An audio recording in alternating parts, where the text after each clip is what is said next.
Once you've finished assessing your struggling reader, you can use those results to guide your lesson plan creations. For example, if your child knew all the single letter consonant and vowel sounds, there is no point in reviewing those. You now know what concepts will truly benefit your child. Simply put, if the material is too easy, it will be boring. If the material is too difficult, it will be frustrating. The instructional level is a point where there is enough new material to be challenging but not frustrating. Keep that in mind as you work with your child. He needs enough review to feel successful. The ultimate goal is to become an independent reader. This is a child who can be presented with material at his or her grade level with a maximum success rate.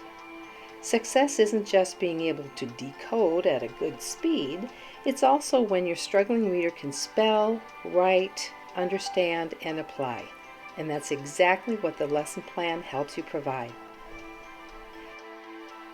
There are 3 pathways to the brain that must be included in every part of the lesson: visual, auditory, and kinesthetic. Kinesthetic represents both movement and touch. That one is sometimes the most challenging to include, but it's incredibly important. Anytime you pronounce a sound or a word, get into the habit of saying, "Watch my mouth." This helps to add the visual aspect to the auditory. In this example, the sound f is being said. Then have your child repeat it. For an older student, the kinesthetic component might be as simple as standing up and moving around to write things on a board. Younger children will likely need gross motor movement included in their lesson, like writing in the air or writing in a pan of sand. The design of this lesson plan can guide you to become your child's most amazing teacher. In the right column, take notes of the things that your child finds challenging. For example, let's say you're working on the way to write the j sound after one short vowel in a one-syllable word. You discover that your child forgets to include the letter D when you have him write words like badge or dodge. The column on the right is designed for you to jot down any notes to help you remember exactly what your child struggled with. The top row is simply a reminder to write down the date and the lesson number.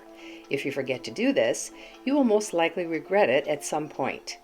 The second row is a reminder to have your child start every lesson by writing the date on a piece of handwriting paper.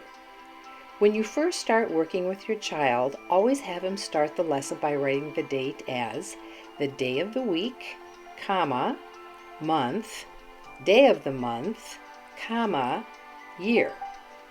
When that way of writing the date has been mastered, go ahead and introduce the numerical approach of writing the date. The one thing to remember with each lesson is to give plenty of wait time. Try not to talk while they're thinking, and don't be too quick with any prompts in an effort to help them out. Give them time to process on their own. To learn more about the left column of the lesson plan, check out individual videos for each row of the lesson plan.